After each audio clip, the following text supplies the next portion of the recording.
voudrais vous parler du Kiro suspendeur. Cette mouche, j'en vois plus beaucoup quand je croise les gens, d'ailleurs très peu pêchent avec aujourd'hui sur les réservoirs que je fréquente. Et pourtant, c'est une mouche qui a fait ses preuves et qui est en suspension en fait sur l'eau grâce à une petite bille de polystyrène. Alors je vous explique, je prends un hameçon de 10-12 B100, comme souvent pour les Kiro. Ensuite, fil de montage gris, puisque je vais choisir en fait une base de montage sur ce ton là. Vous pouvez choisir olive, vous pouvez choisir noir, ça marche aussi, j'aurais pu faire du noir. Alors, l'originalité, c'est que je vais utiliser une petite bille de polystyrène que je vais venir emprisonner dans un morceau de bas nylon. Voilà, tout simplement un morceau de bas nylon. Hein, quand votre femme a un bas qui file et qu'elle le jette, et bien vous récupérez ces fibres-là, vous les coupez, vous récupérez des petites billes de polystyrène. Vous savez, quand on a des colis, des choses comme ça, voilà, vous modelez des petites billes de polystyrène, comme ceci. Alors, je vais essayer, voilà, comme ceci. Et vous allez venir la mettre dans le petit morceau de bas, là. Hop. Et vous allez venir y bloquer contre l'œillet, comme ceci. Alors je vais faire quelques tours devant, quelques tours derrière pour être sûr que ça soit bien bloqué.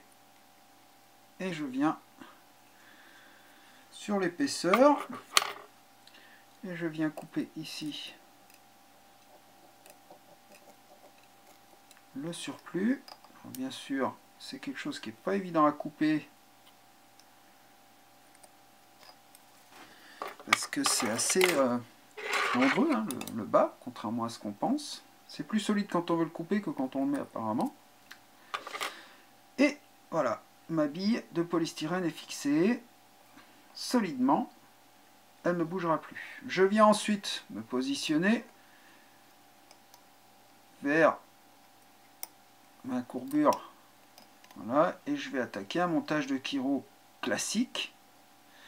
C'est-à-dire que je vais venir fixer mon fil de cuivre sur l'arrière de ma mouche, solidement, encore une fois.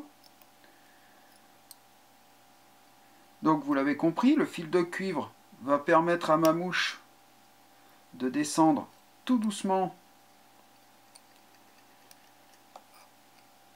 dans la pellicule, et la bille de polystyrène va empêcher cette descente-là et va rester en surface. Donc le Kiro pêchera vraiment, voilà, ce qu'on appelle le cul dans l'eau, c'est-à-dire le bas, voilà. Alors, petite touche d'originalité, je vais utiliser pour faire le corps un morceau, une petite fibre de plume de condor. J'avoue que j'ai un petit faible pour ces plumes-là, car je trouve qu'elles font des corps fantastiques. Je viens fixer ma plume de condor correctement. Je remonte jusque vers ma bille et je vais mettre une petite pointe de cyanolite pour que mon condor tienne correctement.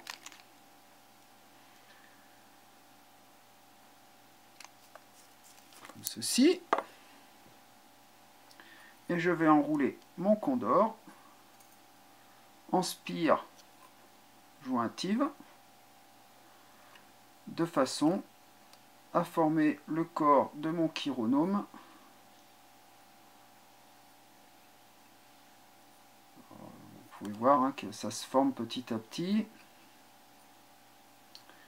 J'ai choisi de mettre la partie plus large en bas pour que la partie qui sera sous l'eau soit la plus réaliste possible. Et je vais bloquer ici, juste derrière ma bille de polystyrène. Voilà. Je vais couper à ras. Vous l'avez compris, mon fil de cuivre en spire non jointive. Vous choisissez le nombre de spires que vous voulez en fonction de la profondeur, enfin de la vitesse à laquelle vous voulez que le corps plonge. Donc moi j'essaie de ne pas trop en mettre, Voilà, ma petite astuce, c'est que, alors je ne sais pas si ça se voit bien sur le montage, j'essaye de tourner, en fait, je mets mon fil de cuivre une fois sur deux, c'est-à-dire quand je vois mon montage de Condor, je laisse un vide, hop, je pose dans le vide, je laisse un vide, je pose dans le vide, et ainsi de suite. C'est l'espace que j'ai choisi, moi. Après, vous pouvez prendre celui que vous voulez. Je bloque mon fil de cuivre. Ensuite, je vais venir prendre une petite pincée de dubbing de lièvre gris poil long. Que je positionne comme ceci sur mon fil.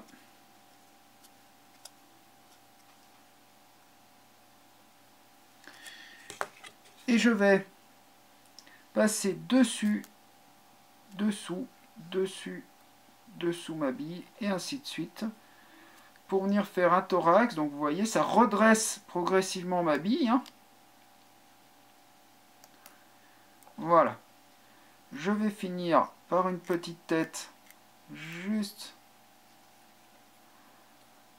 devant ma bille. Comme ceci. Alors, comme à mon habitude, hein, vous le savez maintenant, hop, un nœud dans un sens, un nœud dans l'autre. Comme ça, les deux nœuds se superposent, ça ne bouge plus. Je viens couper à ras. Je vais mettre une toute petite pointe de cyanolite sur mon nœud, de façon à ce que ça ne bouge plus. Et ma mouche est finie. Encore une fois, vous voyez, une mouche pas très compliquée à monter. Et qui va effectivement pêcher dans la pellicule. Donc la petite bille va venir se positionner en surface. Voilà. Ma mouche est terminée. Le Kiro Suspender. Alors la voilà sous une autre couleur. Voilà, avec un autre éclairage pour qu'on voit bien. Voilà. Bon montage. Bonne pêche à tous.